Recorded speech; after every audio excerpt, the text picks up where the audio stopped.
Very good afternoon, everybody. So this is the very first class for the semester 2 macroeconomics 2025 batch, right? बच्चे देखो, आप में से maximum लोगों ने स्कूल लेवल में इकोनॉमिक्स पढ़ी है और 12th स्टैंडर्ड के अंदर अपनी मैक्रो इकोनॉमिक्स पढ़ के आए हैं, ठीक है। वहां पे आप लोगों ने मुझे अच्छे से पता है क्या पढ़ा, नेशनल इनकम पढ़ लिया, ठीक है, बैलेंस ऑफ पेमेंट पढ़ लिया, मनी इन बैंकिंग पढ़ लिया, गवर्नमेंट बजट पढ़ लिया। लेकिन जो आप पढ़ के आए हैं ना, आप सबके सब क्या करके लर्न करके आए हो चीजों को। आपसे पूछो भाई नेशनल इनकम क्या होता है, तो आप बोलेंगे डेफिनेशन बता देंगे या उसका मेरे को फॉर्मूला बता दोगे, by using the income method, expenditure method, what ever, ठीक है। आपसे मैं पूछूं भी एनएनपीएफसी को नेशनल इनकम क्यों बोलते हैं, तो आप कहोगे ये फॉर्मूला होता है, संदीप गर्ग ने लिखा था जी, इसलिए हमें ऐसे ही पता है, ठीक है। तो कहीं ना कहीं चीजें आप याद करके आए हैं, दोस्त। हमारे इकोनॉमिक्स ऑनर्स के अंदर याद करने की कोई खास वैल्यू है नहीं। पेपर में स्ट्रेट फॉरवर्ड कोई क्वेश्चन नहीं आने वाला, just like 12th standard, explain the components of aggregate demand, explain this, right the functions या objectives of the government budget, है ना। ऐसा कुछ भी हमारे यहाँ पे होने वाला नहीं है, ठीक है। बड़े ऑथर्स की बुक्स लगी है आपके यहाँ पे, and there is no single author like semester 1 की मैन क्यू है तो मैन क्यू पढ़े जाओ, ऐसा नहीं है। We have to follow 4 books here, 4 books का यहाँ पे हमें यूज करना पड़ेगा। एक बार थोड़ा सा गो थ्रू मैं आपको कर देता हूँ। आपके सिलेबस को 4 यूनिट्स में डिवाइड किया गया है, फटाफट से देख लीजिए please. First one first one is the introduction and national income accounting, जिसके अंदर आपको मेजरली जो पढ़ना है that is from the able and बर्नानके, ठीक है। यहाँ पे जो आपको पढ़ना है एबल बर्नानके क्रिशॉर, ये एक रीडिंग लिस्ट है, बुक है एक। उसमें से आपको 2 चैप्टर पढ़ने, चैप्टर 1, चैप्टर 2 और 5 का थोड़ा सेक्शन पढ़ना है, बैलेंस ऑफ पेमेंट का, ठीक है जी। उसके अलावा यहाँ पे इकोनॉमिक सर्वेस का जिक्र किया जाता है। इकोनॉमिक सर्वेस आपके नॉलेज के लिए होते हैं, एग्जाम में कभी भी इकोनॉमिक सर्वेस से क्वेश्चन नहीं पूछा जाएगा, I am pretty sure about it, ठीक है। तो यहाँ पे आपको एबल बर्नानके की बुक से ही चैप्टर 1, 2 एंड 5 का थोड़ा सा हिस्सा पढ़ना है। फिर आप चैप्टर नंबर 2 पे आएंगे तो आपको मनी दिखाई देगा, and this is not that money जो आप स्कूल में पढ़ के आए हैं, functions of money, barter system, ये सब नहीं है, वो बेसिक्स है। यहाँ पे एडवांस लेवल उसका हमको पढ़ना है। We have a series of numericals here. यहाँ पे 3 बुक्स आपको पढ़नी पड़ेगी इसके लिए। One is Froyen, one is Blanchard and one is again Abel Bernanke. तो एबल बर्नानके चैप्टर नंबर 7.1 पढ़ना है, फ्रेयन चैप्टर 4 पढ़ना है कुछ सेक्शन, एंड ब्लांचार्ड का चैप्टर 4। 3 बुक्स मिलके आपको unit number 2 पढ़ाएगी। And thereafter, unit number 3, we have the income determination, और इसमें हमें दोनों थेरीज पढ़नी है, क्लासिकल भी है और किनीज भी है, ठीक है। दोनों सिस्टम हमारे पास लगे हुए, again from 2 authors. One is the Froyen and second one is the Dornbusch Fischer Stanley. एक फ्रेयन की बुक लगी जिसमें चैप्टर नंबर 3 पढ़ना है, 4 पढ़ना है, वन डॉर्नबुश फिशर स्टैनले, ठीक है। ये आपको चैप्टर 9 से पढ़ना है।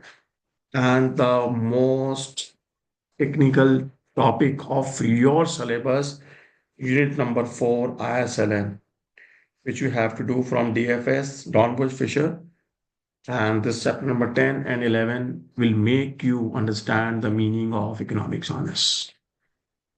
आप सबने सेमेस्टर 1 एमएमई का पेपर देखा है। आपने इस चीज को रियलाइज किया होगा कि सेमेस्टर 1 एमएमई एक टफ टॉपिक है, right. This unit is dad of MME semester 1, ठीक है। ये अपनी औकात पे आएगा तो स्टूडेंट छोड़ो, लेक्चरर भी आंसर नहीं कर पाएंगे। इस लेवल के क्वेश्चन यहाँ से पूछ सकते हैं हम लोग, ठीक है। सो मेरा थोड़ा सा पैटर्न डिफरेंट रहता है हमेशा पढ़ाने का।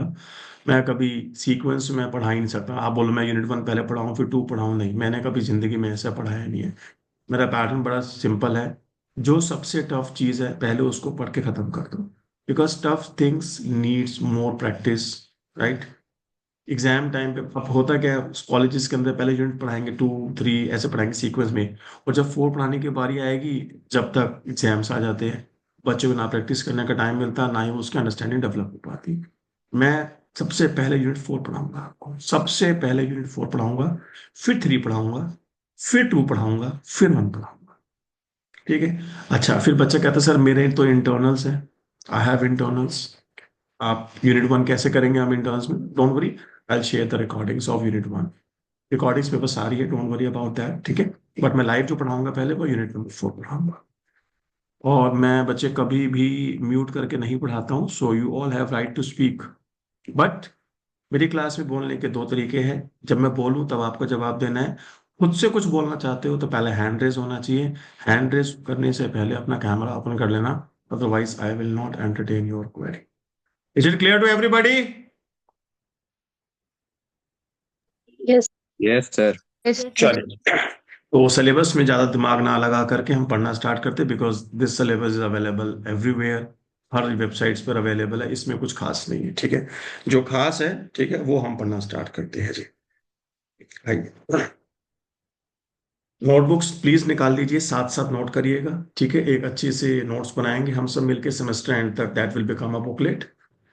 ओके, तो we are starting with the introduction. मैं अभी किसी यूनिट का नाम नहीं लिख रहा हूँ, अभी सिर्फ इंट्रोडक्शन की बात कर रहा हूँ। आप में से बहुत सारे ऐसे लोग होंगे जिन्होंने स्कूल लेवल में अच्छा स्कोर किया है, definitely. Anybody here who scored 100 out of 100 marks in economics? Board में किसी के इकोनॉमिक्स में 100 में से 100 नंबर, एनीवन? 99? चिराग जी, वेरी गुड। Anyone else? चलिए, चिराग जी से चिराग जी, अरिता चक्रवर्ती, अरिता जी हैंड रेस कर रखिए, कोई बात नहीं, I talk to you also. तो before starting with the topic, मैं कुछ सवाल आपसे करना चाहता हूँ चिराग जी। देखो, 99 वाले बच्चे हैं तो ऑब्वियसली इनको बहुत इकोनॉमिक्स आती होगी, है ना, ऐसे ही है ना? चलो इनसे बात करते हैं।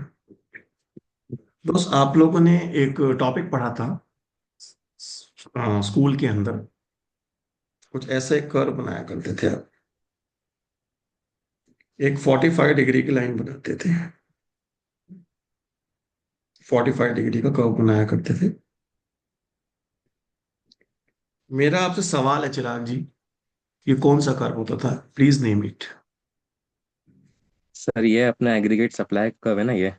वेरी गुड, एब्सोल्युटली, आपने जो ही बोला, इट्स एग्रीगेट सप्लाई कर्व। अभी अकृता जी ने हैंड रेस किया था 99 मार्क्स से। Ma'am, are you here in the meeting?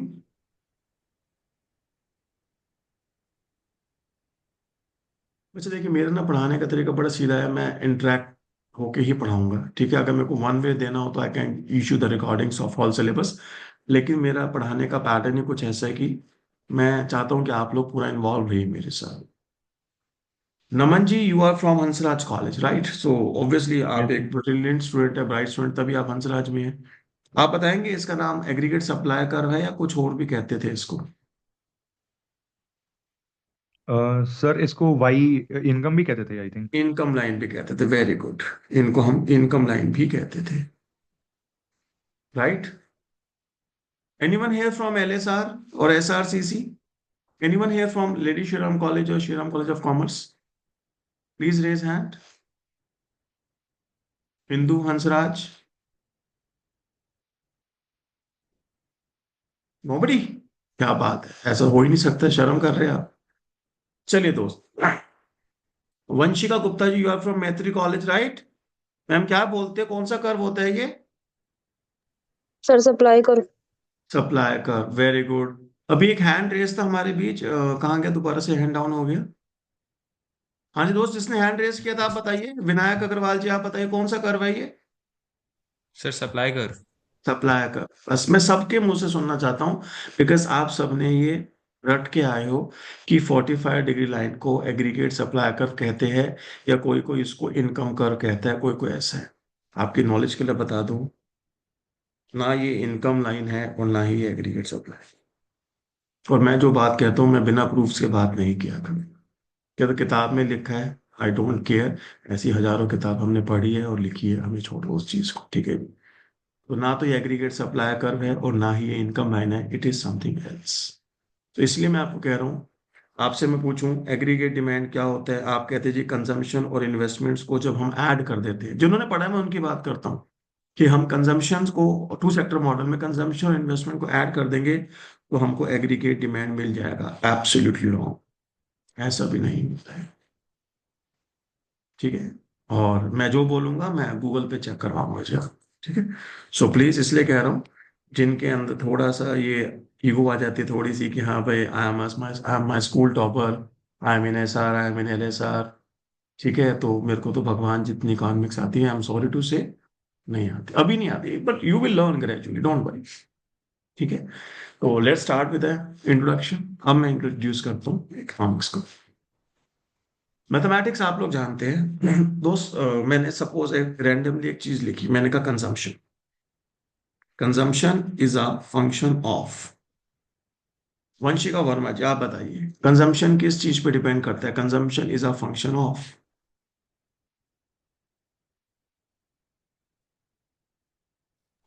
Sir, don't know. Don't know, okay. Anybody who knows? Income sir. Income गलत जवाब जी, लेकिन आपने स्कूल में यही पढ़ा इसलिए मैं एक बार लिख देता हूं। आप सुने ध्यान से, इनकम और डिस्पोजेबल इनकम में फर्क होता है। डिस्पोजेबल इनकम को हम वाईडी से रिप्रेजेंट करते हैं।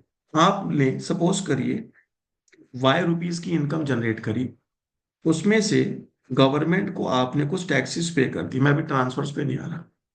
आपने फॉर एग्जांपल 1 CR की इनकम जनरेट करी और 20 lakhs के आपने टैक्सेस पे करे, तो आपके पास जो रेजिडुअल अमाउंट बचा after tax, that is 80 lakhs। तो जो आप कंजम्पशन पर पैसा खर्च करोगे, that will depends on 1 crore और 80 lakhs। ये तो ऑब्वियसली 80 lakhs जो हमारे पास है ही नहीं। 1 crore था, 20 लाख टैक्स दे दिया, 80 लाख आपके पास बच गया। तो अब आप जो अपनी कंजम्पशन करोगे वो 80 लाख के हिसाब से करोगे ना। तो consumption is a function of disposable income. सबसे पहले consumption is a function of disposable income, इस बात को याद रखना है, ठीक है। चलिए एनीवेज, मैं लेकिन एक बार वापस आपके स्कूल लेवल पे आना चाहता हूँ। ध्यान से सुन लीजिए प्लीज एक बार। मैं अभी बहुत पहली क्लास में बहुत एडवांस में ले रहा हूँ। Gradually I will try to digest topic, right. बच्चे मैंने यहाँ पे वर्टिकल एक्सिस पे एक वेरिएबल लिखा C, stand for consumption, and horizontal axis पे मैंने एक वेरिएबल लिखा which is the income, right. And I am saying that consumption is a function of income. कहते बिल्कुल ठीक है, यानी जैसे जैसे इनकम में चेंज आएगा वैसे वैसे आप कंजम्पशन को चेंज करें। कहते बिल्कुल ठीक है। Now what this 45 degree line indicates, ये क्या इंडिकेट करती है, इस बात को समझना। मैथमेटिक्स हम अच्छे से जानते हैं, स्लोप क्या होती है? tan alpha, if it is alpha, then tan alpha is the slope. Everybody knows this thing ना। तो tan 45 के हिसाब से इस लाइन की जो स्लोप है वो 1 हो गई या नहीं हो गई? Slope of this line is 1। Say yes और no? Yes, Yes, sir. sir. Yes, sir. अच्छा, स्लोप का एक फॉर्मूला और भी होता है, dy by dx। You can say y से मेरा मतलब है the variable which you are measuring on the y axis, and x से मेरा मतलब है the variable which you are measuring on the x axis. तो चेंज इन कंजम्पशन अपॉन में change in income is the slope of this line. So can I say that change in consumption upon में change in income is equals to 1, and the slope of this line is equal to 1? Can I write like this? तो इसका Yes. क्या मतलब हुआ कि change in consumption is equals to change in income। यानी अगर हम इस लाइन को फॉलो करेंगे, if we will follow this line, तो जितना चेंज कंजम्पशन में आएगा और जितना चेंज इनकम में आएगा वो बराबर है। And as we know that this line is starting from the origin. This line is starting from the origin where both values are 0. If income increases by 100, तो consumption भी 100 से increase होगी। If income increases to 300, then consumption will also increases to 300, because दोनों का change हमेशा बराबर बराबर आएगा। इस लाइन के ऊपर जितने भी पॉइंट्स होंगे वहां पर पक्का से इनकम और कंजम्पशन की वैल्यू हमेशा बराबर रहने वाली है। 50 ईच, 100 ईच, 200 ईच, 350 ईच, 50 कुछ भी, लेकिन जो भी इसके ऊपर पॉइंट होगा हमेशा कंजम्पशन और इनकम की वैल्यू बराबर रहने वाली है। तो इसका नाम आया C is equals to Y. इसका नाम आया C is equal to Y. लेकिन ना ये कंजम्पशन कर्व है और ना ही ये इनकम लाइन है। It is just a line, it is just a line जो क्या करता है, दोनों एक्सिस पे दिए हुए वेरिएबल्स को इक्वेट करता है। ये क्या करता है, दोनों एक्सिस पे दिए हुए वेरिएबल्स को इक्वेट करता है। पूजा जी प्लीज म्यूट योरसेल्फ।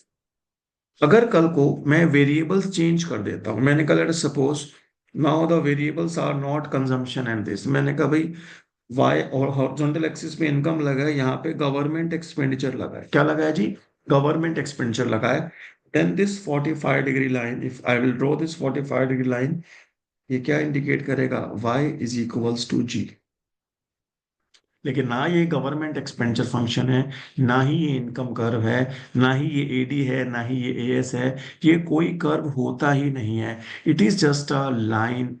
क्या लाइन क्या रिप्रेजेंट करता है कि along this line the variables which are measured along the horizontal और the vertical axis are equal on this line. इसका सिर्फ इतना ही काम है, इससे ज्यादा आप इसको प्लीज कोई इंपॉर्टेंस मत दीजिएगा। ना ही ये एएस है, ना ही ये एडी है, ना ही ये इनकम कर्व है। ये कोई कर्व होता ही नहीं है। इतनी बात सबको याद रहेगी जी। प्लीज आज के बाद इसको एएस बिल्कुल मत बोलना। अगर एएस आपने आज बोल दिया, आई नीड 6 पेजेस, 6 पेजेस की डेरिवेशन लगती है, तब जाके एग्रीगेट सप्लाई कर दिखता है। अगर इसी को एएस बोल दूंगा तो फिर 6 पेज जो फ्रेऑन में लिखे हैं चैप्टर नंबर 3 चैप्टर नंबर 4 में, फिर वो हमें क्या सिखाएंगे जब हम एएस पहले से पढ़ के आए हैं तो, ठीक है। ऐसे एएस नहीं आएगा। और जिसको तुम कह देते थे ना, कंजम्पशन प्लस इन्वेस्टमेंट जोड़ दिया एडी बन गया, खाए थे नहीं खाए थे आप लोग कि कंजम्पशन और इन्वेस्टमेंट जोड़ दिया एडी बन गया? ट्रस्ट माय वर्ड्स, 20 घंटे पढ़ने के बाद, 20 आवर्स का आईएसएलएम सीखने के बाद, उसके बाद आप डिराइव करने लायक बनोगे कि एग्रीगेट डिमांड कर्व क्या होता है। अगर मैं एग्रीगेट डिमांड कर्व की इक्वेशन यहाँ लिख दूंगा ना, तुम्हारी बैंड बच जाएगी। कहोगे सर हमें क्या पता, आप तो ऐसे बोल रहे होंगे। मैं आपको बुक से चेक करा देता हूँ। एग्रीगेट डिमांड कर्व की इक्वेशन सी प्लस आई नहीं होती। It is Y is equals to gamma A bar plus B upon H into में गामा इंटू में real money supply, where gamma is equals to alpha G upon में 1 plus B upon H into में K into में alpha जी। ये जो बवाल है ये है इक्वेशन एग्रीगेट डिमांड की। कहता आप तो कुछ भी लिख दोगे, हम क्यों माने भाई आपकी बात, वाई शुड वी, हम क्यों माने भाई आपकी बात, बताओ ना। अच्छा क्यों माने, चलो आपकी बुक लगी है ना डॉन बुश, मैंने अभी अपने यहाँ पे डॉन बुश को ही ओपन करके देखते हैं, ठीक है। Just give me a minute please. मैंने यहाँ पे डॉन बुश सर्च करता हूँ, आ जाएगी Dornbusch. Dornbusch Dornbusch, नहीं ना आ जाएगी Dornbusch, don't worry. Macroeconomics में आपके पास रीडिंग लिस्ट होगी, आप उसमें भी देख सकते हैं, मतलब समझ रहे हैं आप मेरी बात को। तो डॉन बुश एक बुक है आपकी ही, ठीक है, उसके अंदर आपको मिल जाएगी, ये रही देखो जी डॉन बुश। ये बुक लगी है जी आपके डॉन बुश फिशर स्टैनले, दिख रही है स्क्रीन पे सबको? मैंने तो नहीं Yes, लिखी जी किताब ये। yes, sir. इसमें मैं आपको दिखा देता हूँ आप भी का सिलेबस। ये चैप्टर 7 आ गया। तो इसमें बस मेरे को कुछ जरूरत नहीं है बेटा अपने आप को प्रूव करने की। मैं बस आपको दिखाना चाहता हूँ कि आप जो पढ़कर आए हैं वो प्लीज मेरे सामने मत बोलिएगा, ठीक है जी। मैं उसको बिल्कुल कंसिडर नहीं करूंगा, बिल्कुल भी नहीं करूंगा, बिल्कुल भी नहीं कर सकता, क्योंकि कहानी बहुत ही डिफरेंट है। जो आपने पढ़ा है वो जो एक्चुअली में हम यहाँ पढ़ने वाले हैं, वो जमीन और आसमान का फर्क है जी। ये रहा जी एग्रीगेट डिमांड का। तुम्हारी नजरों में तुमने एडी अपवर्ड स्लोपिंग बनाया स्कूल में, सबने बनाया ना। कंजम्पशन फिर इन्वेस्टमेंट जोड़ दिया, अपवर्ड स्लोपिंग बनाया एडी। सबको दिख रहा है यहाँ पे डाउनवर्ड स्लोपिंग एडी लिखा हुआ है? हाँ जी। Yes sir. और यस ये रही सर। वो यस सर। इक्वेशन, ये रही वो इक्वेशन जो मैंने अभी आपके सामने लिखी थी। इक्वेशन नंबर 8 आप चेक कर सकते हो। y is equals to gamma A bar plus B upon H into में गामा रियल मनी सप्लाई, और गामा की वैल्यू ये रही, ठीक है। तो please C plus I AD होता है ना, ये कहने का है। तो basically I just would like to convince you, मैं यहाँ पे आपको कन्विंस करने की कोशिश कर रहा हूँ कि ये जो टर्म्स आप स्कूल में पढ़ के आए हो, हमारे इकोनॉमिक्स ऑनर्स में इसका कोई वजूद नहीं है। तो आप चाहे स्कूल टॉपर हो चाहे आप स्टेट टॉपर हो, मुझे फर्क नहीं पड़ता। या आपने स्कूल में इकोनॉमिक्स पढ़ी नहीं तो ज्यादा अच्छा है, एटलीस्ट पढ़ी ही नहीं, गलत तो नहीं पढ़ा, ठीक है। तो प्लीज जो आपकी बात है उसको आप अपने मन में रखिएगा। Now I am starting my syllabus, ठीक है जी। आइए अब स्टार्ट करता हूँ कि मेरा सिलेबस मुझे क्या कहता है। Now look at the screen please. सबसे पहले मैं यहाँ पे इकोनॉमी को कंसाइल करता हूँ, थोड़ा सा देखिए। मैंने कहा जी मेरे पास ये डोमेस्टिक टेरिटरी है, this is the domestic territory of India, ठीक है। This is domestic territory of India. आप सब पढ़े लिखे लोग, how many sectors are there in my country? मेरी इकोनॉमी में कितने सेक्टर्स होते हैं बताइए? 4 how sectors. Many? 4 sectors. 4? Naman ji, 4 Yes, नाम yes, sir. बताइए, नाम बताइए। Sir, government sector, household government, sector, house hold sector. producer and export import जो out of the world sector होता है. अच्छा, गलत जवाब है जी। अच्छा, anyone else? How many sectors are there in my economy? Domestic में तो 3 होंगे ना। डोमेस्टिक, डोमेस्टिक टेरिटरी है बेटा ये। मैंने हाँ। ये नहीं बोला कि मेरी इकोनॉमी क्लोज्ड है। Okay sir, okay. Anyone else? आइए मैं बता दूं, सुनिए ध्यान से। हमारी इकोनॉमी में, हमारी डोमेस्टिक टेरिटरी में, डोमेस्टिक टेरिटरी क्या है वो डेफिनेशन है। एक बार इंडियन लैंड को मालते, और मुझे पता है इसके अलावा हमको एम्बेसीज जो इंडिया के बाहर है, इंडियन एम्बेसी उसको ऐड करना है, तो फॉरेन एम्बेसीज है उसको लेस करना है। इंडियन टेरिटोरियल वाटर भी मुझे पता है, 12 नॉटिकल माइल भी पता है। आई नो, ठीक है, मैं अभी डेफिनेशन पे नहीं जा रहा। जो हमारी इंडियन डोमेस्टिक टेरिटरी है, यहाँ पे जितने भी आप लोग क्या प्रोड्यूस करेंगे, गुड्स एंड सर्विसेज, जितने भी आप हमारी टेरिटरी के अंदर गुड्स एंड सर्विसेज प्रोड्यूस करेंगे, उसकी जो क्या होगी, मार्केट प्राइस या मार्केट वैल्यू कह दीजिए, उसको आप क्या नाम देते हैं, उसको आप जीडीपी का नाम देते हैं बेटा। जीडीपी का क्या मतलब होता है? The market value of all final goods and services produced with in the domestic territory of a country in an accounting year. एक साल में हमारी डोमेस्टिक टेरिटरी में जितने भी फाइनल गुड्स एंड सर्विसेज हमने प्रोड्यूस करे हैं, उसकी जो मार्केट वैल्यू है उसको जीडीपी का नाम देते हैं, राइट। जो भी सामान हमने बनाया है, सुनिए ध्यान से, जो भी सामान हमने बनाया है, इसे कौन खरीदेगा? Who will buy it? Who will buy it? इसे कौन खरीदने वाला है? 4 लोग। There are 4 types of people who can buy this. एक तो जो हमारे डोमेस्टिक रेजिडेंट्स है, जिसको हम बोलते हैं हाउस होल्ड सेक्टर। क्या बोलते हैं बेटा? House hold sector, household sector. दूसरा है बिजनेस सेक्टर। तीसरा है गवर्नमेंट सेक्टर।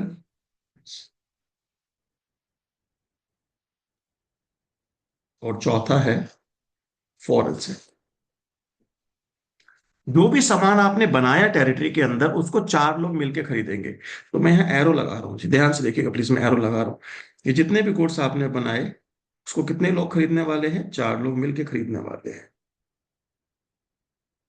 बट इनको बनाया किसने था? इनको बनाया किसने? इसको बनाया फर्म्स ने, इनको बनाया इंडस्ट्रीज ने। वो जितनी भी फर्म्स है, लाखों फर्म्स है, हजारों फर्म्स है, उन सबको हमने 3 कैटेगरी में डिवाइड किया। उन सबको हमने 3 कैटेगरी में डिवाइड किया।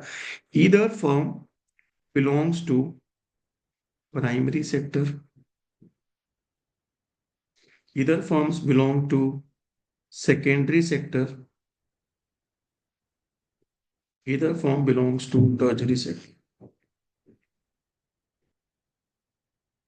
भाई जो एग्रीकल्चर प्रोडक्ट बना रहे हैं वो प्राइमरी है, एग्रीकल्चर को यूज करके जो अदर गुड्स बना रहे हैं वो सेकेंडरी, और सर्विस इंडस्ट्री में है वो टर्शरी है। तो इनको जो हमने बनाया, ये जितने भी फाइनल गुड्स और सर्विस हम लोगों ने बनाए, ये बने कैसे हैं? ये इन तीनों ने मिलके बनाए। देखो मेरी एरो पे ध्यान दीजिएगा, ये इन लोगों ने प्रोड्यूस करे हैं और इन लोगों ने इनको खरीदा है। तो मेरा आपसे पहला सवाल था, how many sectors are there in my economy? तो इसका जवाब है, हम अपनी इकोनॉमी को 2 पार्ट्स में डिवाइड करते हैं, सप्लाई साइड,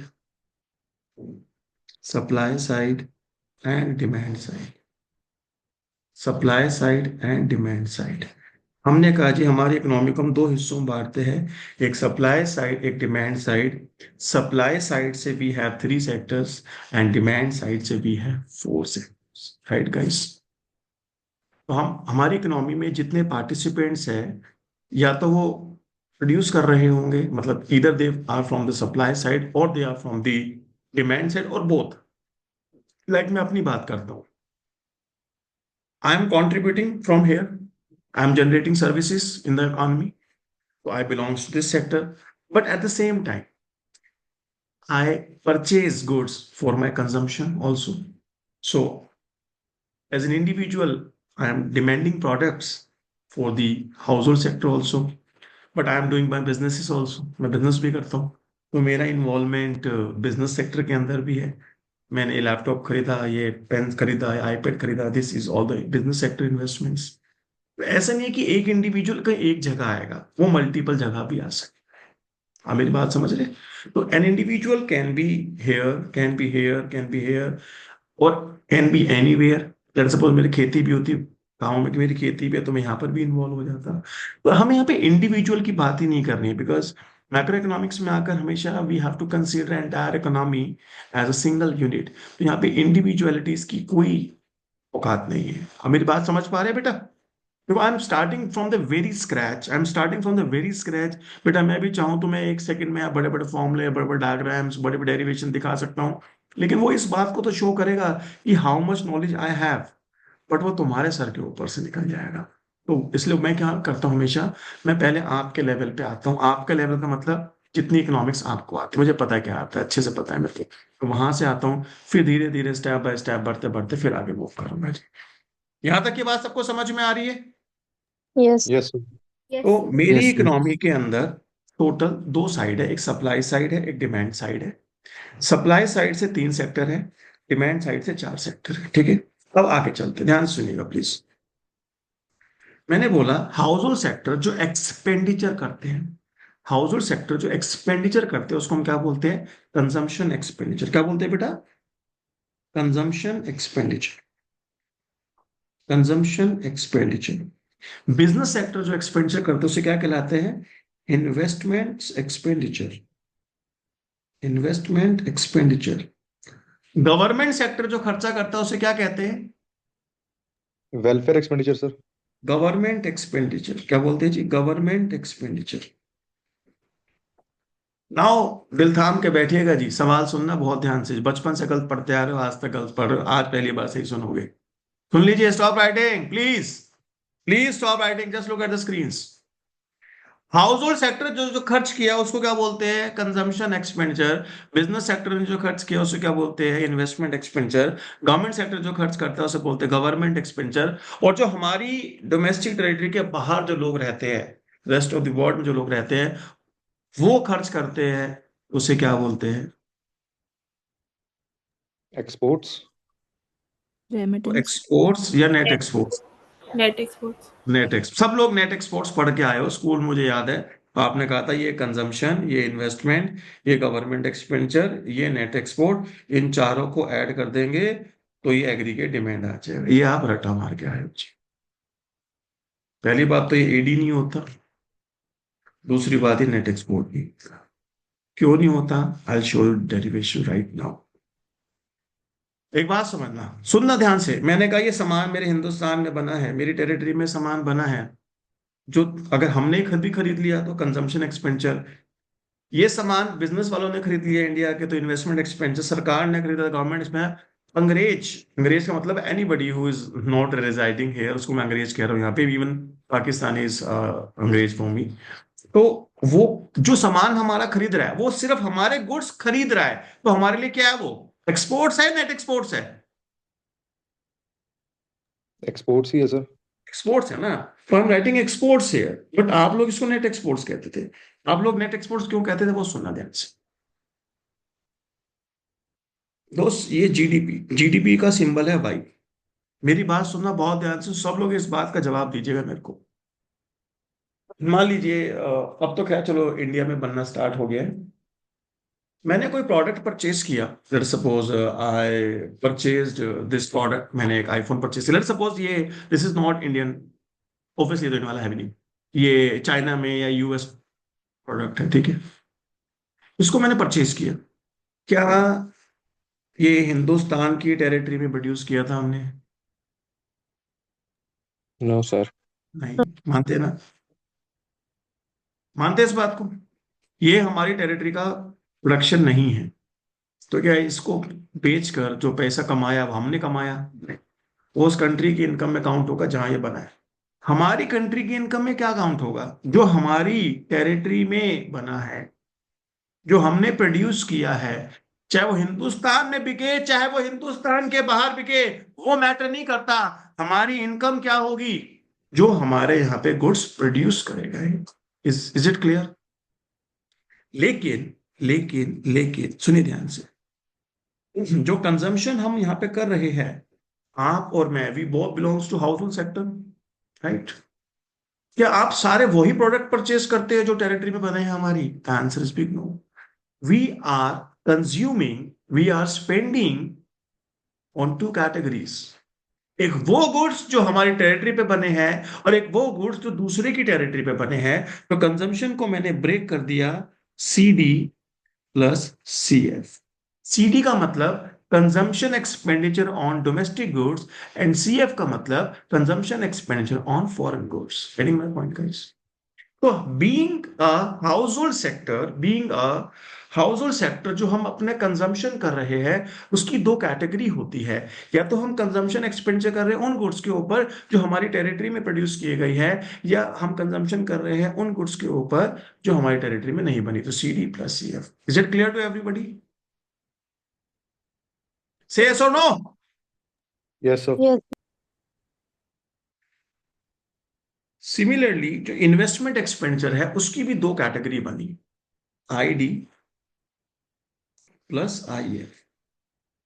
मैंने कहा भैया मैंने बिजनेस करने के लिए कुछ ऐसी मशीन्स खरीदी है जो इंडिया में बनाई गई है, मेड इन इंडिया है, तो वो आईडी का कंपोनेंट है, investment expenditure domestic goods.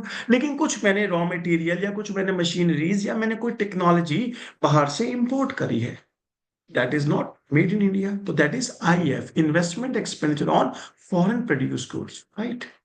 Similarly जो गवर्नमेंट एक्सपेंडिचर है उसकी भी दो कैटेगरी है, government expenditure on domestic goods and government expenditure on foreign goods.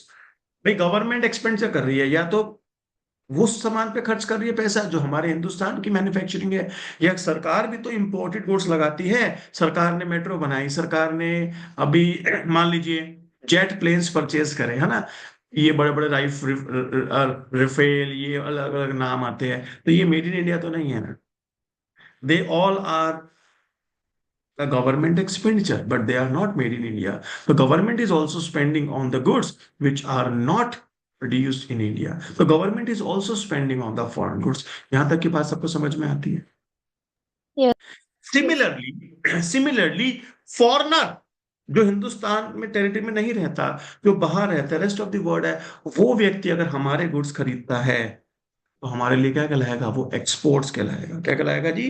Exports, ना कि नेट एक्सपोर्ट्स। वो क्या कहलाएगा? Exports. Now listen to me, please listen to me. ये जो मेरे गुड्स है वाई, ये जो मेरे गुड्स है वाई, ये कहाँ गए? ये सीडी में गए, सीएफ है या टोटल सी है? ये जो गुड्स मेरे जो मेरे यहाँ बने हैं वो कहाँ गए? वो सीडी में गए, वो आईडी में गए, वो जीडी में गए, और वो एक्सपोर्ट्स हुए। जो सामान हिंदुस्तान में बना है वही मेरी इनकम है, तो उसके कंपोनेंट्स क्या हो गए? तो can I write it like this कि y is equals to CD plus ID plus GD plus exports. ये जो CF है, ये जो IF है, ये GF है, ये मेरे यहां पे नहीं बना, ये हमने दूसरी कंट्री से खरीदा है, तो इसको आप इनकम का कंपोनेंट नहीं कंसीडर कर सकते हैं। मेरी इनकम का कंपोनेंट वो होगा जो मेरे डोमेस्टिक टेरिटरी के गुड्स बिकेंगे। Is it clear to everyone? Yes, sir. Now can I write like this? मैंने कहा भैया कि सीडी को मैं ब्रेक कर देता हूं। सीडी को मैं लिख रहा हूं कंजम्पशन माइनस सीएफ, आईडी को लिख रहा हूं आई माइनस आईएफ, जीडी को लिख दिया मैंने जी माइनस जीएफ, और एक्सपोर्ट्स एज इट इज लिख सकता हूं जी। उसके बाद मैंने कंजम्पशन, इन्वेस्टमेंट्स, गवर्नमेंट एक्सपेंडिचर और एक्सपोर्ट्स को अलग कर दिया, पॉजिटिव वाले को अलग कर दिया, और इन सब में से नेगेटिव बाहर निकाल दिया। तो CF plus if plus GF, right? हमारी इकोनॉमी में सीएफ का मतलब क्या है कि हाउस होल्ड सेक्टर ने कितने फॉरेन गुड्स खरीदे, इन्वेस्टमेंट सेक्टर ने, बिजनेस सेक्टर ने कितने फॉरेन गुड्स खरीदे, गवर्नमेंट सेक्टर ने कितने फॉरेन गुड्स खरीदे। तो इन सब का टोटल क्या होगा कि हमारी इकोनॉमी में रहने वाले तीन एजेंट्स हैं, इन सब ने मिलके कितने फॉरेन गुड्स खरीदे। तो this will be considered as the total imports of my country. ये मेरी पूरी इकोनॉमी के क्या कहलाएंगे जी, टोटल इंपोर्ट्स कहलाएंगे। इंपोर्ट्स एम से रिप्रेजेंट करते हैं। तो नेक्स्ट स्टेप में जाके ये एक्सपोर्ट माइनस इंपोर्ट बना, तो आप लिख सकते हो y is equal to C plus I plus G plus net exports. तो यहाँ पे जाके ये आइडेंटिटी क्रिएट होती है। लेकिन आपने शुरुआत यहाँ से की थी कि C plus I plus G plus N X, never. Net exports होते नहीं है, वो इस तरीके से हम अरेंज करते हैं। Getting my point guys? Yes sir. समझ में आई दोस्त कहानी आप लोग, मैंने क्या लिखने की कोशिश करी? Yes, sir. सो जब हम बात करेंगे कि हमारे को अपनी इकोनॉमी की जीडीपी को इवैल्यूएट करना है, हमें अपनी इकोनॉमी की इनकम को इवैल्यूएट करना है, तो हमारे पास दो तरीके होते हैं। We can go through supply side और we can go through demand side. दोनों साइड से कहीं से भी स्टार्ट कर सकते हैं। हम यहाँ से स्टार्ट करेंगे तो भी हम यहीं आएंगे, हम यहाँ से स्टार्ट करेंगे तो भी हम यहीं आएंगे। तो यहाँ पे अगर हम सप्लाइड साइड से जाएंगे तो क्लासिकल अप्रोच लगती है, और अगर हम डिमांड साइड से जाएंगे तो हिक्स अप्रोच लगती है। तो they are two different approaches to calculate the GDP of the economy, इधर बाय क्लासिकल्स और बाय कीनीसियंस। हिक्स हटा दो, सॉरी, अच्छा हिक्स रहने दो, आप कीन्स लिख दीजिए, कीन्स ज्यादा बेटर रहेगा। कीनीसियंस, ठीक है जी। तो we have two approaches, one is classical, one is Keynesian, और you can say supply side और डिमांड साइड। ठीक है, मूव करो जी। यहां तक कोई डाउट किसी को तो प्लीज पूछ सकता है मेरे से। या दोस्त जिसको समझ में आ रहा है ना, वो प्लीज अपने कैमरास ओपन करिए, इधर इवन फॉर 10 सेकेंड्स प्लीज। बेशक 10 सेकंड के लिए करिए, मुझे पता होना चाहिए सामने कौन बैठा है। I request you all, switch on your cameras only for 10 seconds। Do it please. Everyone means everyone. समझ आ रहा है? अच्छा इतना बता दो, समझ आ रहा है सबको अच्छे से? Sir, बहुत अच्छे। Yes sir. Thank yes you. Sir. अब देखो, I can either start from classical और I can start from Keynesian. ठीक है, तो firstly I am starting from the Keynesian. दोनों ही हमारे सिलेबस का पार्ट है। पहले मैं कीन से स्टार्ट करूंगा, फिर मूव करता करता क्लासिकल पे आ जाऊंगा, और लास्ट में रिकंसाइल करके दिखाऊंगा कि how these two approaches will give you the same answer, right? आओ जी। बट कीन्स इतना छोटा नहीं है, it will take approximately 15 hours. 15 घंटे लगेंगे कीन्स को पढ़ने में, लगभग 10 घंटे लगेंगे क्लासिकल को पढ़ने में। ठीक है, तो इट्स अ बिग अप्रोचेस। ये स्कूल वाले नहीं है कि 2 लाइन लिखी, एक पैराग्राफ लिखा, काम खत्म, नॉट लाइक दैट। ठीक है, let's start with the Keynes model. वैसे मैं पीडीएफ आपके साथ शेयर करूंगा, ठीक है, don't worry about that, I will share the PDF.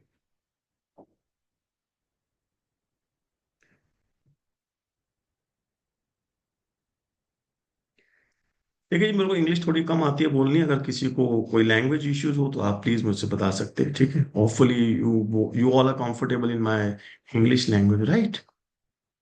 चलिए जी, किनीसियन अप्रोच की हम बात करते हैं। देखो जी, कीन्स कहता है कि हम इकोनॉमी की इनकम को कैलकुलेट करेंगे, जीडीपी को कैलकुलेट करेंगे बाय डिमांड साइड। तो जब हम डिमांड साइड की बात करेंगे, मेरी एक बात सुन लीजिए, इसका नाम भी नहीं लेना है आपको। You will not even use the terms कि क्लासिकल्स क्या आते हैं, प्राइमरी सेकेंडरी, नहीं। हमें सिर्फ यहाँ पे रहना है, we have to strict here only. ठीक है, आप बिल्कुल ऑपोजिट साइड नहीं जाएंगे। तो हम सिर्फ और सिर्फ यहाँ पे कीन्स मॉडल डिस्कस करना चाहते हैं। कीनीजियन अप्रोच के अंदर भी हमारे पास 3 डिफरेंट मॉडल्स होते हैं, ये आपने स्कूल में पढ़ा होगा। One is 2 sector model, one is 3 sector model,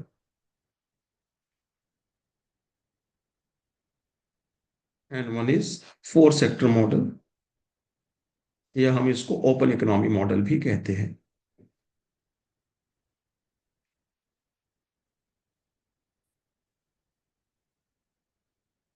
देखिए please just look at the screen. 2 sector model की जब हम बात करेंगे वो यहाँ पे अज्यूम करेंगे we have only two sector. कहता कौन कौन से दो सेक्टर है, बताओ जी कौन कौन से दो सेक्टर है। मैंने कहा जी एक है consumption expenditure by the household sector और एक है investment expenditure by the business sector. सुन लो ध्यान से, एक टर्म मैं बोल रहा हूँ और वही लिखनी है आपको, ठीक है। और मुझे इस बात से फर्क नहीं पड़ता कि आपने स्कूल की बुकों में क्या पढ़ा, आई डोंट, मुझे सच में फर्क नहीं पड़ता। मुझे फर्क पड़ता है कि डॉन बुश क्या कहते हैं, मुझे फर्क पड़ता है फ्रेयॉन क्या कहता है, मुझे फर्क पड़ता है ब्लैंचार्ड क्या कहता है, एबल बर्नानके क्या कहता है, मुझे फर्क पड़ता है दिल्ली यूनिवर्सिटी में क्या लिखने से नंबर मिलेंगे। आपके स्कूल में आपको क्या पढ़ाया है, संदीप गर्ग ने आपको क्या पढ़ाया है, आई रियली डोंट केयर, ठीक है। The expenditure done by the household sector is consumption expenditure. The expenditure done by the business sector is the investment expenditure. What is the total expenditure? इसको हम बोलते हैं aggregate expenditure. अगर AD बोल दिया तो पाप लग जाएगा। It's not AD, it's aggregate expenditure. AE, it's not AD, it's aggregate expenditure, right? और यहाँ पे कहते दो सेक्टर कहाँ गए भाई, सरकार कहाँ गई और फॉरेन सेक्टर कहाँ गया। हमने कहा जी हमने अजम्पशन ले ली है, हमने यहाँ पे दो अजम्पशन कैरी करी है। कहता कौन कौन सी अजम्पशन कैरी करी है, no government in the economy, हमारी इकोनॉमी में सरकार ही नहीं है। नंबर टू, क्लोज्ड इकोनॉमी, ना हम इंपोर्ट करते हैं ना हम एक्सपोर्ट करते हैं, तो हमारे रेस्ट ऑफ द वर्ल्ड से कोई रिश्ता नाता है नहीं। फिर जब हम आएंगे थ्री सेक्टर मॉडल में, तो थ्री सेक्टर मॉडल हमको क्या कहता है कि your aggregate expenditure has three component, C plus I plus G, consumption expenditure, investment expenditure, government expenditure. कहता है वो कहाँ गया, फॉरेन सेक्टर। मैंने कहा हमने फिर एक अजम्पशन ले ली है। कहते क्या अजम्पशन ले लिए भैया, हमने कहा जी क्लोज्ड इकोनॉमी है, हमारे इंपोर्ट एक्सपोर्ट नहीं है, ठीक है जी। फिर ओपन इकोनॉमी मॉडल में आते हैं, तो फोर सेक्टर मॉडल, तो यहाँ पे कहते हैं एग्रीगेट एक्सपेंडिचर क्या है जी, consumption plus investments plus government expenditure plus. Now the question is should I write export और नेट एक्सपोर्ट, सोच के जवाब दीजिएगा।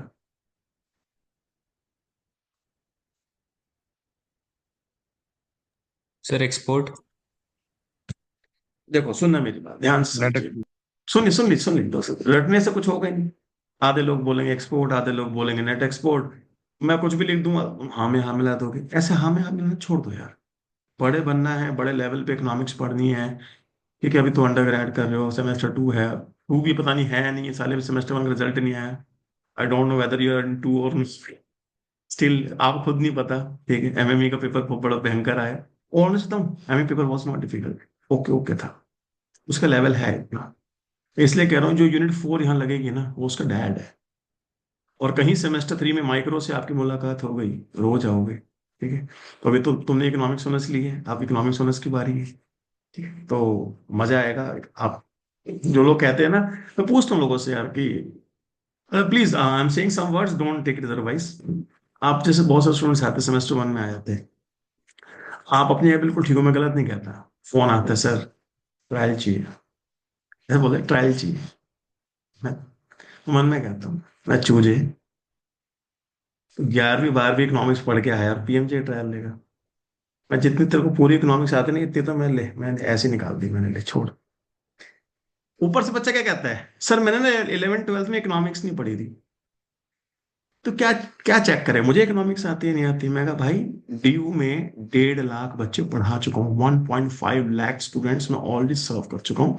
40 कॉलेज में 24 कॉलेज में मेरे पढ़ाए हुए प्रोफेसर लगे हुए हैं, don't go on my face है, शक्ल से लोग मैं रिक्शे वाला, ठीक है, लेकिन 24 कॉलेज मेरे पढ़ाए हुए पढ़ाते हैं। मैं बस आपको यहाँ पे ये समझाने की कोशिश कर रहा हूँ दोस्त, इधर देखना, कोई भी चीज ना रेटोफाई नहीं करनी है, डोंट रेटोफाई एनीथिंग। जब हमने बात करी टू सेक्टर मॉडल पे, इधर देखिए बच्चे, मैं यहाँ पे इस चार्ट पे आ जाता हूँ, जब भी कंफ्यूजन हो चार्ट खोल लेंगे, ठीक है। टू सेक्टर मॉडल है मतलब ये तो है ही नहीं, और जब बाहर की दुनिया से रिश्ता नाता ही नहीं है मेरा, तो ये CF और ये है ही नहीं ना, ना कुछ खरीद रहे बाहर से ना कुछ बेच रहे, तो C और CD बराबर है, I और ID बराबर है, तो हमने क्या खर्च किया, आवर एक्सपेंडिचर, हमारी टेरिटरी में रहने वाले जो लोग हैं उन्होंने क्या खर्च किया, CD प्लस ID, क्या खर्च किया, CD प्लस ID। CD को C से रिप्लेस कर दिया, ID को I से रिप्लेस कर दिया, क्योंकि दोनों आपस में बराबर थे, तो एग्रीगेट एक्सपेंडिचर बन गया CI। कोई दिक्कत? फिर 3 सेक्टर मॉडल पे आए, वो भाग जा भाई, ये हटा दो, क्योंकि अभी हम कुछ इंपोर्ट एक्सपोर्ट नहीं कर रहे। तो हमारे यहाँ पे रहने वाले जो लोग हैं, the domestic residents, domestic residents ने क्या खर्च किया? कहते CD खर्च किया, ID खर्च किया, GD खर्च किया। CD को C से रिप्लेस कर दिया, ID को I से रिप्लेस कर दिया, GD को G से रिप्लेस कर दिया, बिकॉज बराबर थे, तो एग्रीगेट एक्सपेंडिचर बन गया C plus I plus G। Right, now the open economy. हमें ये नहीं पता ना कि हमारी इनकम कितनी है। I am not talking about the income, I am talking about the expenditure. हमारे डोमेस्टिक रेजिडेंट्स ने क्या खर्च किया? हमारे डोमेस्टिक रेजिडेंट्स ने क्या खर्च किया? उन्होंने खर्च किया C, राइट, उन्होंने खर्च किया I, उन्होंने खर्च किया G। ऐसे ही है ना? बोलो। Yes sir. Yes sir. ये यस भी उन्होंने सर। खर्च किया, ये भी उन्होंने खर्च किया, ये भी उन्होंने खर्च किया। ये हमारे डोमेस्टिक रेजिडेंट्स ने जो खर्च किया है, हम उसकी बात कर रहे हैं। हम सबने मिलके क्या खर्च किया? ये खर्च किया, ये खर्च किया, ये खर्च किया है, और भी कुछ खर्च किया हमने। बताओ। तो बस CIG लिखना चाहिए मेरे को? सर इम्पोर्ट्स के लिए भी खर्च करें। इंपोर्ट तो पहले से दे रहे भाई, इंपोर्ट तो पहले से है यहाँ पे। तो एग्रीगेट एक्सपेंडिचर क्या लिखूं? मैं आपसे पूछना चाह रहा हूं भाई, हमारे डोमेस्टिक टेरिटरी में कितना पैसा खर्च किया गया है? I am not talking about income. Income क्या होता है? Expenditure on domestic goods is income. Expenditure on domestic goods is income. Aggregate expenditure क्या है? Expenditure bye domestic residents. Expenditure bye domestic residents. हमारे रेजिडेंट्स ने जो खर्च किया है, वो क्या खर्च किया है? वो CD भी उन्होंने खर्च किया, CF भी उन्होंने खर्च किया, मतलब C आ गया। ID भी उन्होंने खर्च किया, IF भी उन्होंने खर्च किया, मतलब कि I आ गया। GD भी उन्होंने खर्च किया, GF भी उन्होंने खर्च किया, मतलब G आ गया। तो CIG तो आ ही गया। क्या शुड आई राइट X और नॉट? No sir. नहीं लिखना है ना? तो क्या मैं एक्सपेंडिचर यहां पर CIG लिखूं बस? सोच के बता दीजिए, सोचिए। चलो जी, सुनो ध्यान से, मैंने इसको ब्लैंक छोड़ दिया। जब आपको मॉडल सिखाऊंगा, मुझे याद दिलाइएगा कि सर आपने ब्लैंक छोड़ा था। इसके लिए एक चार्ट मुझे और बना के आपको सिखाना पड़ेगा, ठीक है? कि यहाँ पे X आएगा या NX आएगा या कुछ भी नहीं आएगा। 3 ऑप्शन है ना, या तो एक्सपोर्ट आएगा, या नेट एक्सपोर्ट आएगा, या कुछ भी नहीं आएगा। तीनों चीजों की पॉसिबिलिटी है ना, तो इसको हमने क्वेश्चन मार्क छोड़ दिया। डेरिवेशन के साथ इसको सीखेंगे। आइए। सर एक्सक्यूज मी, एक डाउट हाँ पूछ लूं? जी, हाँ प्लीज। सर अगर हम खाली छोड़ देंगे तो फिर 3 सेक्टर मॉडल और 4 सेक्टर मॉडल में फर्क ही क्या रह जाएगा एग्रीगेट एक्सपेंडिचर में? आपको दिखने उसमें में फर्क नहीं लग रहा ना बेटा? इसका मतलब C का मतलब सिर्फ CD है, बट यहाँ पे C का मतलब CD प्लस ओ, CF है। या गॉट इट सर, या। दिखने में ऊपर का C है, लेकिन नीचे में C include CD and CF। ऊपर तो सिर्फ CD है, तो CF 0 था। Yes sir. ठीक है, इसीलिए मैं कह रहा हूँ C को अंदर से भी देखना पड़ेगा हमें, इसके अंदर कितने एलिमेंट्स। ये दीज आर नॉट सेम। इसमें CD के अलावा CF, IF और GF लगे हुए हैं पहले से ही। Got it? Yes sir got it. चलिए, मैंने यहां से उठाया 2 सेक्टर मॉडल। अब एक सवाल करूंगा, सवाल का जिसने चाहिए सही जवाब दिया, 1000 rupees cash price right now. ठीक है, तो थोड़ा सा क्वेश्चन सुनिएगा थोड़ी देर। 1000 रुपीज अभी पेटीएम आएगा, सही जवाब मिलेगी।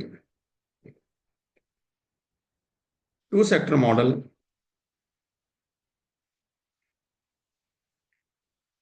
2 सेक्टर मॉडल में 2 सेक्टर हमारे पास कौन कौन से? सबसे पहले है जी हमारे पास हाउस होल्ड सेक्टर।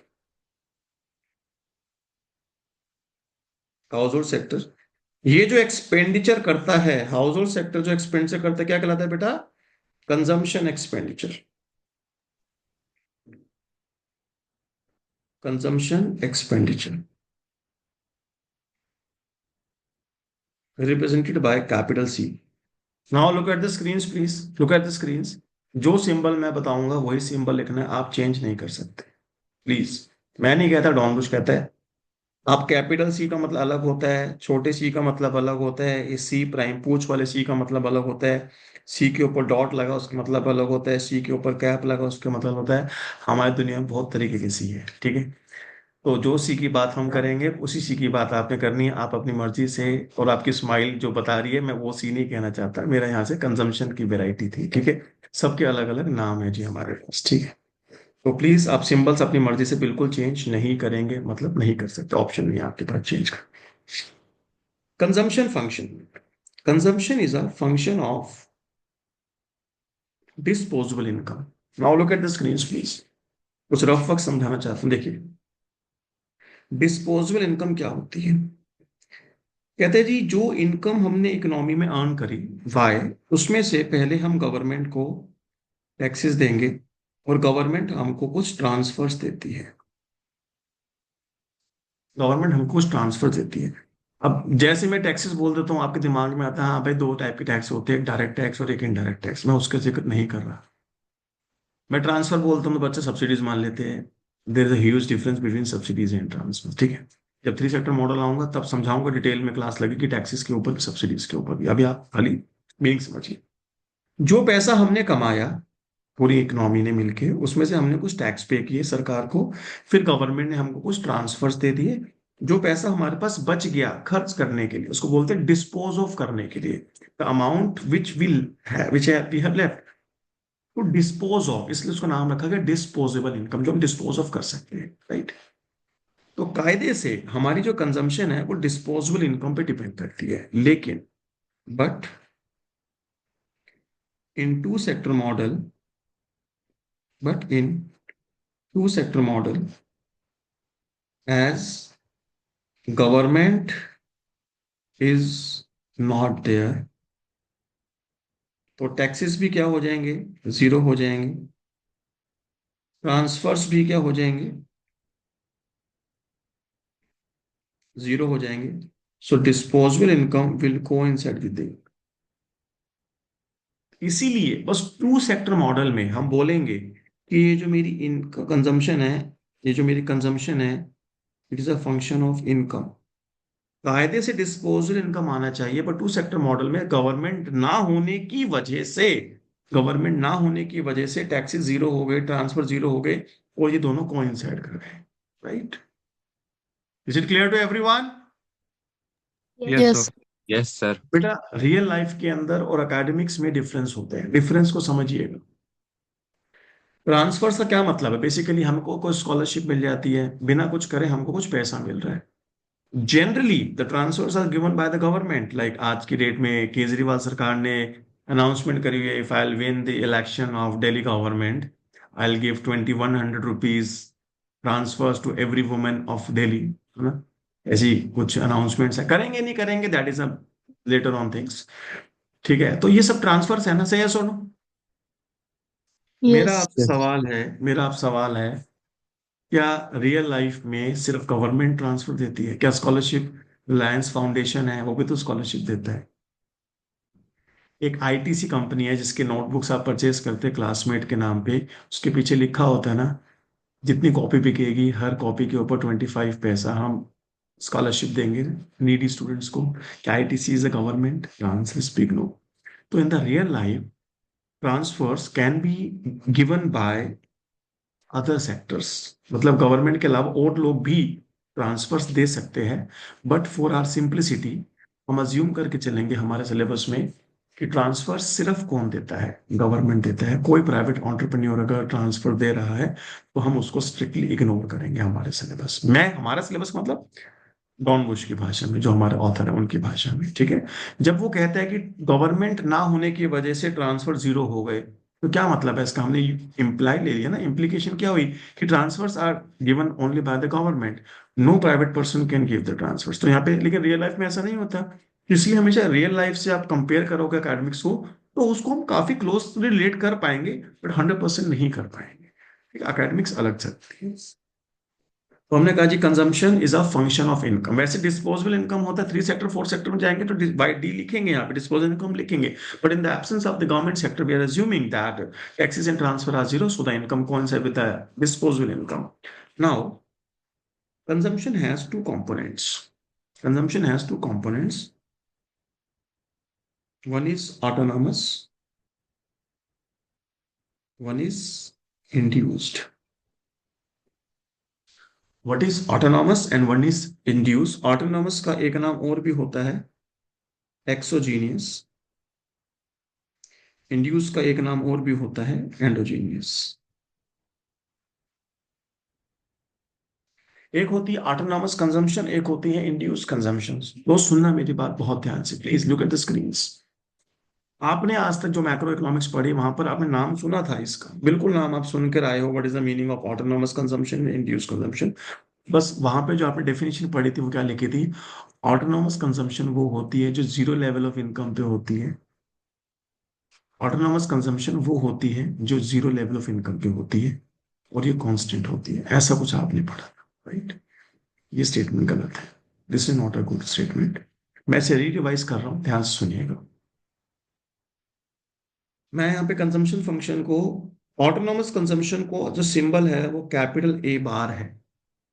आप लोगों ने स्मॉल ए लिखा हो सकता है, किसी ने अल्फा लिखा हो सकता है, लेकिन हमारे सिलेबस में जो इसका सिंबल है दैट इज कैपिटल ए बार। और इंड्यूस्ड कंजम्पशन का जो सिंबल है दैट इज सी प्राइम, पूछ वाला C, that is C prime multiply में 5। ये क्या है अभी बताता हूं एक एक करके। सबसे पहले हम आते हैं ए बार के ऊपर। ए बार सुन लो ध्यान से, ऑटोनॉमस कंजम्पशन क्या होती है? कंजम्पशन का वो कंपोनेंट जो इनकम के ऊपर डिपेंडेंट नहीं होता। कंजम्पशन का वो कंपोनेंट जो इनकम के ऊपर डिपेंडेंट नहीं होता। Autonomous consumption is not the function of income, but A bar is not constant. But A bar is not constant. A bar may increase or decrease due to factors other than income. Income के अलावा किसी और वजह से change हो सकता है, ये कांस्टेंट नहीं है। ये बढ़ भी सकता है, ये कम भी हो सकता है, बट कम और ज्यादा होने की वजह इनकम नहीं होती, कोई और वजह होती है। तो हाँ, ऐसे कैसे हो सकता है? ऐसे कैसे हो सकता है? तो मेरी बात समझना प्लीज ध्यान से, just look at the screen please. जो चीज इनकम की वजह से चेंज होएगी, कंजम्पशन अगर इनकम की वजह से चेंज हो रहा है तो वो है इंड्यूस्ड, और किसी और वजह से चेंज हो रहा है तो वो है ऑटोनॉमस। मीनिंग समझ ली? एक फैमिली है, मैं एक इंडिविजुअल का एग्जांपल देता हूँ। ऑल्दो इंडिविजुअल एग्जांपल लेना is not a good thing here because we are studying the macroeconomics. यहाँ पे इंडिविजुअल नहीं होता, लेकिन आपको समझाने के लिए सिर्फ एक एग्जांपल है, ठीक है? ध्यान सुनिएगा। मैंने कहा फैमिली है 2018, 2019, 2020। इनकम, गवर्नमेंट एम्प्लॉय है, एक बंदा है वो गवर्नमेंट एम्प्लॉय है। 2018 में उसकी सैलरी 50 lakhs थी, 2019 में 50 lakhs थी, 2020 में भी 50 lakhs थी। And the COVID was there, because उनकी सैलरी पे कोई फर्क नहीं पड़ा। गवर्नमेंट जॉब है, सैलरी फिक्स है, बाहर में जाए दुनिया, पैसा आएगा ही आएगा, राइट? प्राइवेट पर्सन परेशान थे बट गवर्नमेंट एम्प्लॉय तो नहीं परेशान हुए। बट जब कंजम्पशन की बारी आई तो मैंने उनसे पूछा 2018 में कितने खर्च करते थे? कहते 40 लाख खर्च करे। 19 में कितने खर्च करे? कहते जी 40 लाख खर्च करे। मैं 20 में कितने खर्च करे? कहते 10 लाख खर्च करे। मैं कहा भाई क्या बात है यार, मतलब आपने पैसे क्यों नहीं खर्च किया 2020 में? पैसे तो 50 लाख कमाए आपने, आपने खर्च क्यों नहीं किया? कहते भाई साहब देखो हम 4 लोगों का परिवार है, मैं, मेरी बीवी, 2 बच्चे। हम हर हफ्ते घूमने जाते थे। कोविड आ गया, वहां पर घूमने का टाइम नहीं है। टाइम था तो जाने नहीं देती सरकार बाहर। मेरी बीवी सारा दिन मेकअप पोतती थी, अब वो बाहर ही नहीं जाती घर से, तो कॉस्मेटिक के खर्चे बच गए। हम हर साल इंटरनेशनल फ्लाइट पे जाते थे घूमने के लिए, इंटरनेशनल ट्रिप पे, इंटरनेशनल फ्लाइट ही बंद है, जाना ही नहीं सकते बाहर। मेरी बीवी सारा दिन कपड़े खरीदते रहती थी, मीशो से, इससे उससे, जारा से, अलाना से, फलाने से। अब बेचारी सारा दिन लोअर टी शर्ट में घर बैठी रहती है, घर से नहीं निकलना अलाउड।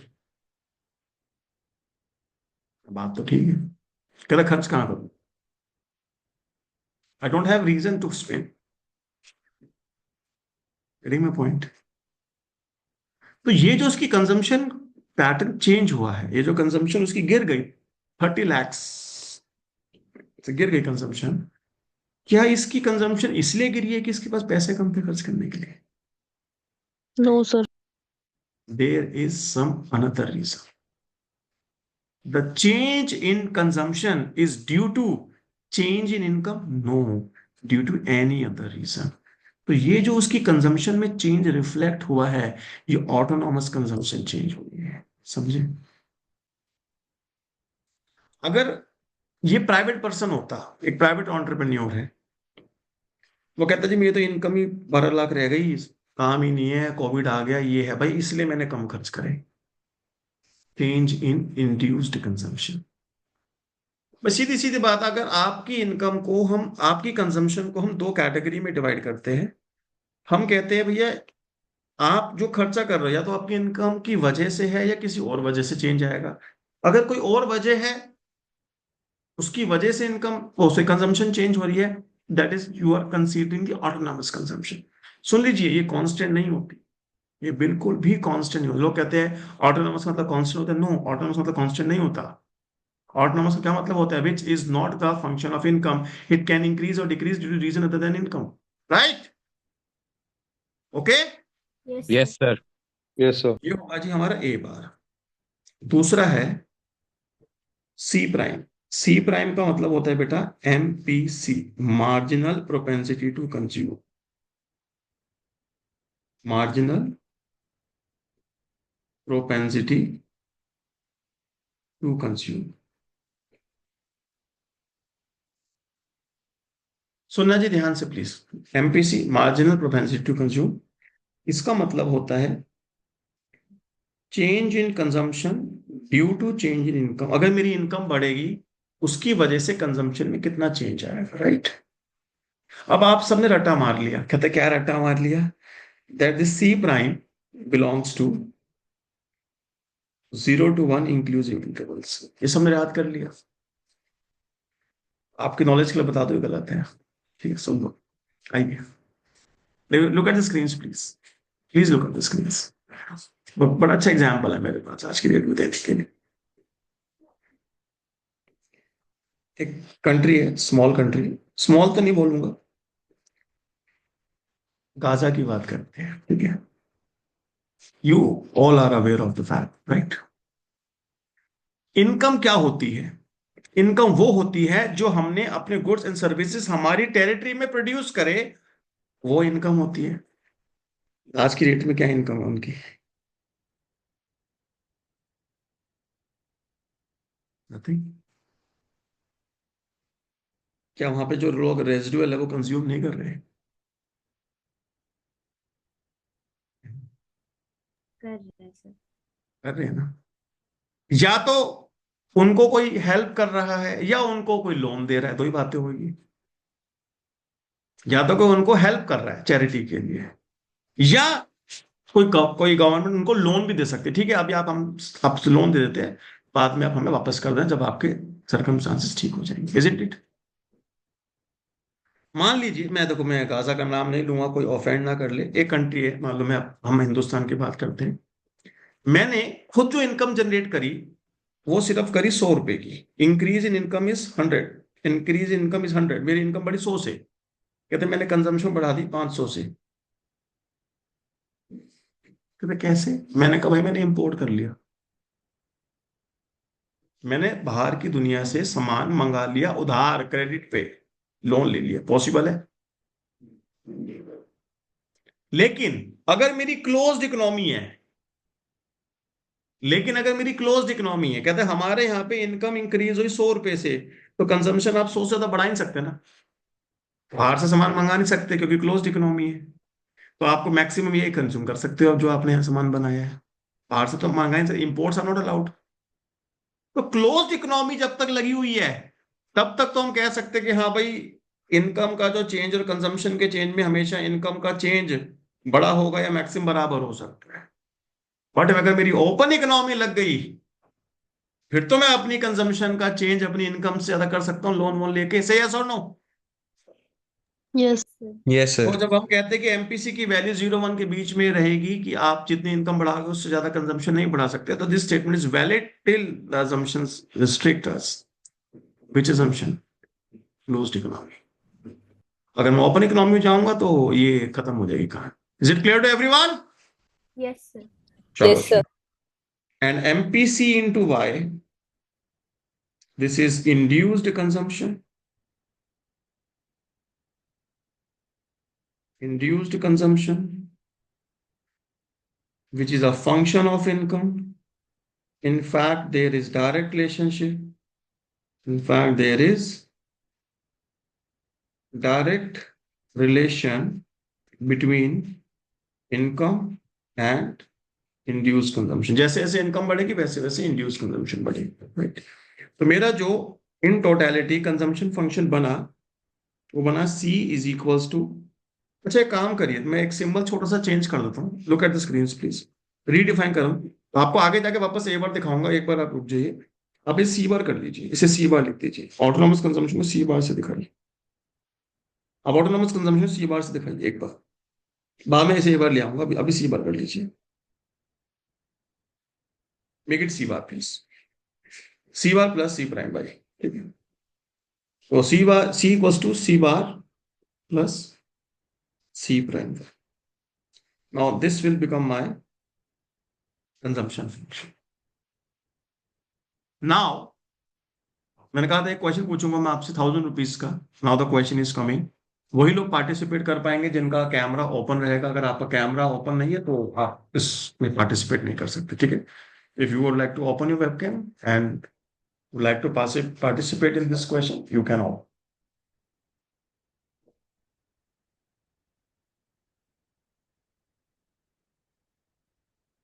अगर 1000 रुपये नीचे है, 5000 का सवाल है। चलो कैमरा ओपन करिए।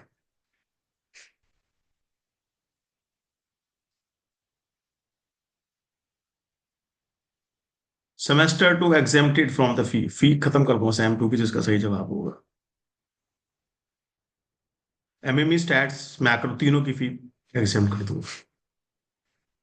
आप कैमरा ओपन करिए। बड़े ढीठ हो भाई, पक्के वाले हो, पक्के वाले, एकदम एकदम पक्के वाले। क्या पैसे ही दोस्त मत दिखा, पैसा बहुत है हमारे पास, हम चाहे ड्यू खरीद ले हैं। बढ़िया है। चलो जी, सवाल सुना जी ध्यान से। तो सिर्फ हमारे पास 5 6 7 जने हैं, ठीक है? इन 7 जनों से नमन साहब हैंड रेज्ड है भाई। सर एक्चुअली मेरे फोन की बैटरी डाउन हो गई थी तो कैमरा ऑफ करना पड़ा और वेबकैम मैं अपने पीजी भूल गया, तो कैन आई पार्टिसिपेट? हाँ आप कर लीजिए कोई बात।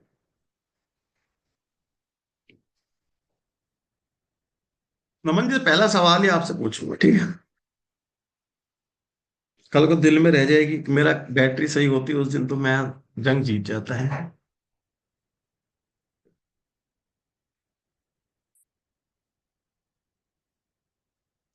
वर्टिकल एक्सिस पे कंजम्पशन दिखाया, हॉरिजॉन्टल एक्सिस पे इनकम दिखाई। Function is consumption is equals to C bar plus C prime by. हमने सुना है, हमने मतलब आप, हम stand for you guys not me. हमने सुना है बेटा, ऐसे कहते थे ना स्कूल वाली, बेटा when income is 0 still you have to consume something. हाँ जी मैम, हाँ जी मैम। बेटा कितना कंज्यूम करोगे? मैडम जितना ऑटोनॉमस कंजम्पशन है, यानी 0 लेवल ऑफ इनकम पे भी कंजम्पशन एग्जिस्ट करती है। Yes madam. बेटा कंजम्पशन फंक्शन कभी ओरिजिन से स्टार्ट नहीं होगा, कंजम्पशन फंक्शन स्टार्ट फ्रॉम सी बार। बिल्कुल मैडम। बेटा ये क्या है? मैडम ये इंड्यूस कंजम्पशन है। बेटा जैसे जैसे इनकम बढ़ेगी वैसे वैसे कंजम्पशन बढ़ेगी। हाँ जी मैडम। बेटा रिलेशनशिप कैसा हुआ? मैडम डायरेक्ट रिलेशनशिप हुआ बिटवीन इनकम एंड कंजम्पशन। तो फंक्शन कैसा बनेगा बेटा? और स्लोपिंग बनेगा मैडम। लो जी, हमने अपवर्ड स्लोपिंग एक फंक्शन ड्रॉ कर दिया।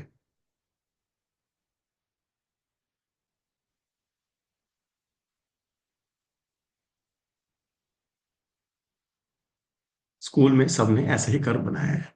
M I clear? Yes, yes sir. Sir. Naman साहब, कुछ गलती इसमें?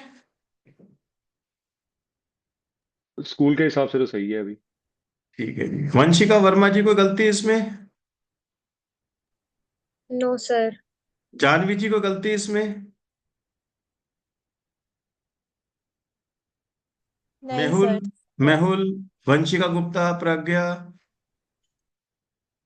Sir, sir. No. चलिए जी, ये गलत है। गलती मैं बता रहा हूं, अगर आप गलती बताते तो आप प्राइज मिलता, अब गलती मैं बताऊं। देखिए जी, मैंने यहां पे एक 45 डिग्री लाइन ड्रॉ करी। क्या नाम है इस लाइन का? y इज इक्वल टू सी। दोनों एक्सिस के वेरिएबल्स को इक्वेट करेंगे, राइट? क्या नाम है इसका? y is equal to C. Okay, मुझे ये बता दो इसकी स्लोप कितनी है? सर 1। 1। 1। ब्लू लाइन इससे स्टीपर है या फ्लैटर है? स्टीप। स्टीपर। Steeper, Sir. यानी कि उसकी स्लोप 1 से बड़ी होगी या छोटी होगी? सर बड़ी होगी सर। बिल्कुल बड़ी होगी, यानी कि आपने कहा ब्लू लाइन अगर कंजम्पशन फंक्शन है तो उसकी स्लोप 1 से बड़ी है, right? Yes, sir. Yes sir. If this is a consumption function and I would like to calculate the slope of consumption function, so I will differentiate it with respect to x. X का मतलब the variable of the x-axis. So change in consumption due to change in income is c prime. It is nothing but what? Slope of consumption function. तो ये consumption function slope होगी, right? यानी MPC क्या होता है? MPC consumption function की slope होती है। बोलो हाँ या ना? Yes sir. अगर तुम कहते हो भैया ये कंजम्पशन फंक्शन है और इसकी स्लोप एमपीसी है, तो इसका मतलब हो गया एमपीसी ग्रेटर देन 1। क्या एमपीसी 1 से बड़ा हो सकता है? The answer is no. In the closed economy the answer is. ये बात आपको कभी सिखाने का मौका ही नहीं मिला, सीखने का मौका ही मिला। रट्टा लगवा दिया, अपवर्ड स्लोप बना दो, जैसी मर्जी बना दे भाई। अगर आपने इसको स्टीपर बना दिया 45 डिग्री लाइन से, तो उसकी स्लोप 1 से बड़ी हो गई। And slope of consumption function is MPC. Can MPC exceeds 1? No. How can you draw this like this? समझे दोस्त? इसलिए कहता हूं इतनी बारीकी से आपको डायग्राम सीखने हैं। देखो, रट्टा लगाना हो, सिर्फ एक एग्जाम को क्वालिफाई करना है, दीज थिंग्स डजंट मैटर।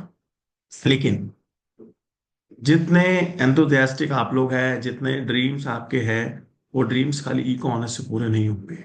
उसके बाद आपको एक मास्टर्स का एंट्रेंस क्रैक करना है, इकोनॉमिक सर्विसेज की तरफ जाना है। आप में से कुछ लोग यूपीएससी का सिविल सर्विसेज एग्जामिनेशन देना चाहते हैं, को ग्रेड बी आरबीआई देना चाहते हैं, डीईपीआर देना चाहते हैं। तो उन सब के लिए आपको एंट्रेंस से गुजरना पड़ेगा। इससे गुजरना पड़ेगा, एक एंट्रेंस टेस्ट से गुजरना पड़ेगा। अब ये बात आपके लिए अच्छी है या बुरी मैं नहीं जानता। आपको उस टेस्ट के अंदर, जब आप उस एंट्रेंस टेस्ट से बैठेंगे, कंपटीशन फेस करना पड़ेगा। किसी भी अच्छे चीज के लिए सीट्स तो बहुत कम होती है, सीट्स आर वेरी लेस, और उसके लिए एप्लीकेंट्स बहुत ज्यादा होते हैं। मानते हैं ना इस बात को? भाई दिल्ली स्कूल ऑफ इकोनॉमिक्स जाना है, 200 200 250 सीटें हैं, लोग हजारों में हैं। ऑप्शनल इकोनॉमिक सर्विसेज देना है, इकोनॉमिक्स सर्विसेज का पेपर देना है, आईएएस का, लाखों लोग पेपर देते हैं, सिलेक्शन 200 300 500 1000 का होता है। ऐसा है ना? तो आप जब वहां पे एंट्रेंस में बैठेंगे, तो आपका कंपटीशन वहां उन स्टूडेंट्स के साथ भी होगा जिनको मैंने ट्रेन करके भेजा है। ठीक है जी?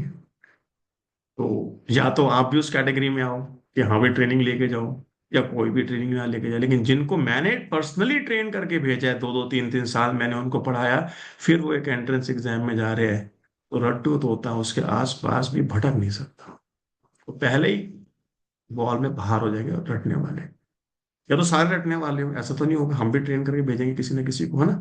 तो फिर सिलेक्शन किसका होगा? देखो आईक्यू की बात नहीं है, बोथ टू पीपल वो same IQ, same laborious, same energy के साथ मेहनत करते हैं, एक सेल्फ स्टडी करके जा रहा है, एक मुझ जैसे किसी प्रोफेशनल की हेल्प लेके जा रहा है, who is having more probability of success, you know this thing very well। तो है ना, इसलिए थोड़ा सा समझ लीजिए। So this diagram is wrong, this diagram is wrong, this is not consumption function। तो यहाँ पे मैं 3 तरीके के कंजम्पशन फंक्शन आपके लिए ड्रॉ कर रहा हूँ, देखिए please.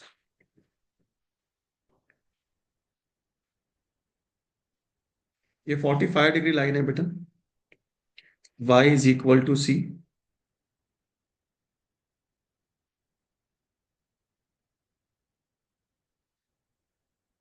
If MPC lies between 0 and 1, जो जनरली हम अज्यूम करके चलते हैं।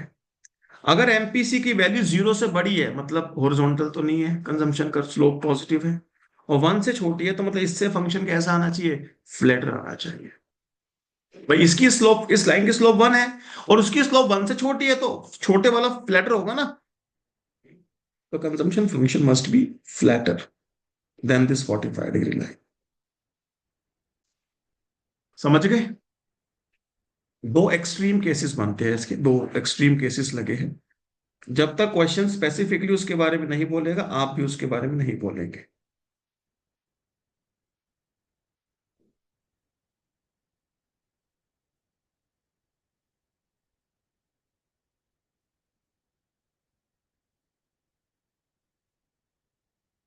देखिए, हमने कहा जी ये कंजम्पशन फंक्शन है C बार, ऑटोनॉमस कंजम्पशन देखिए। If MPC is at extreme value 1, if MPC at its extreme value 0, possible ना 0 और 1 का भी। अगर MPC 0 लग गया तो स्लोप होगी 0, function is parallel to x axis. अगर MPC लग गया 1 तो इसकी स्लोप होगी 1। तो जिनकी स्लोप सेम होती है फंक्शन आपस में कैसे होते हैं? पैरेलल। समझ में आ रही है कहानी?